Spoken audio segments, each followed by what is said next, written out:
Ils embarquent pour un voyage qui s'annonce inoubliable. Aéroport du Bourget, tôt ce matin, une quinzaine de passionnés d'astronomie ont pris place à bord de ce jet privé.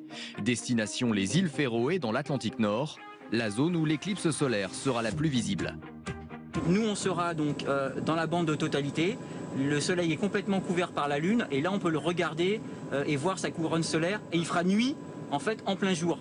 Pour déjouer les caprices de la météo, ces chasseurs d'éclipses vont profiter du spectacle très au-dessus des nuages. L'appareil vole à 15 000 mètres d'altitude, soit 5 000 de plus que les avions de ligne.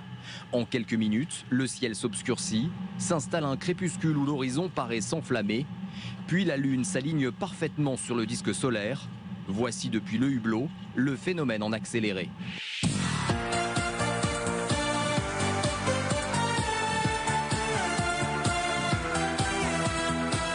6 heures plus tard, retour sur le plancher des vaches. Ces quelques chanceux ont encore la tête dans les étoiles.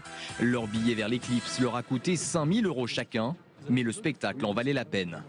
Je suis arrivé là devant un spectacle qui était totalement inattendu. Je me suis imaginé pas mal de choses, mais à ce moment-là, quand même, c'était au-delà de mes espérances. Donc voilà. Ce qui était vraiment le plus impressionnant, oui, c'était d'être au-dessus des nuages et de voir cette perspective entre le soleil, la lune, nous, la terre.